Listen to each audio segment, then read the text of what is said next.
Greetings, everyone. Some first thoughts on a Friday concerning our gospel lesson that's coming up, John, the 12th chapter, the first 8 verses. It's the story of Mary, the sister of Lazarus, and Martha anointing the feet of Jesus.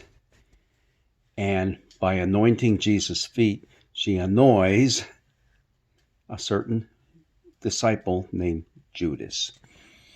So what's going on here? I think it's important to remember that this event takes place in the Gospel of John right after Jesus has raised Lazarus from the dead. And now people are flocking to see him, but there also are plans to kill him. Now, who do I mean by him? I mean Jesus, and I mean Lazarus too. Isn't that crazy? Isn't that crazy? But in what happens right here, Mary wiping his feet with her hair with this very expensive perfume. And Judas gripes about it. Hey, we could have sold that and raised a lot of money and given it to world hunger. And here you are wasting it. Letting it spill all over the floor. Now, why? Why is he doing that? Well, the gospel writer John kind of lets us in and tells us that he didn't have any concern for the poor. He just wanted to get his fingers on that money because he was a thief. I wonder also, he couldn't stand to see how much Mary loved Jesus. Because after all, he's about to betray Jesus. The smell of that perfume filling the entire house. That's the smell of Jesus' impending death. How does that make any sense? Well, in the Gospel John writer's world, it makes perfect sense because how is Jesus glorified? He's glorified by being lifted up on a cross, where he will draw everybody to him. John has a unique way of putting things in a whole new perspective. Jesus saying about Mary that here what she's done is she's purchased this expensive ointment, this perfume, and kept it for the day of his burial. She's anticipating it. She just got done burying her brother, who's now alive, thanks to Jesus. But think about it.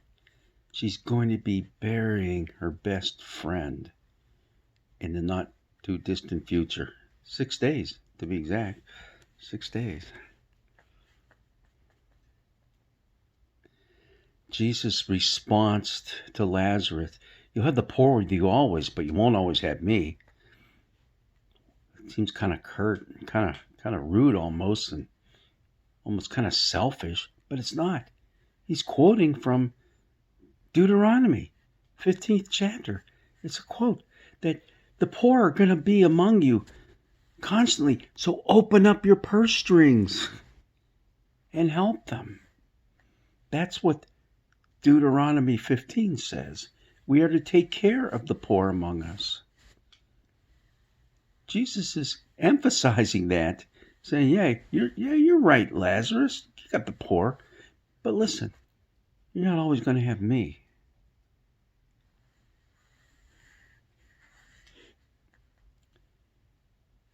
As we continue to look at this story, it's a story of what it means to really be a disciple and what it means not to be a disciple. And the bottom line is this: a disciple loves Jesus.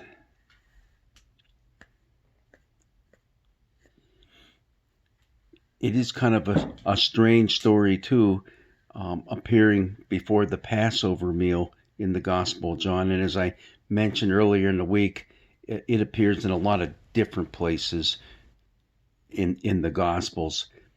But what is very important is what it says about Mary's actions and what it says about what is in line to happen to Jesus.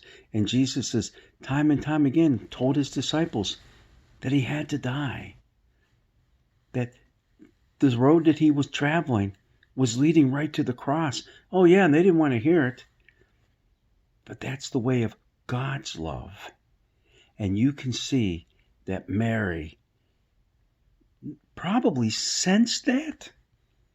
Mary was filled with God's love. Mary wiped his feet with her hair.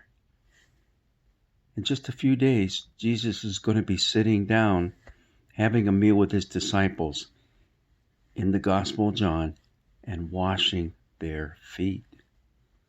His feet, their feet. Oh, there's a lot more we can talk about this, but it is getting us ready for what comes next week, Holy Week, when we are sitting in church and we hear once again the account of Jesus' last week of his life, the Passion narrative. Oh, it starts out great with Palm Sunday and everybody shouting their hosannas, but it ends up with a cry from the cross.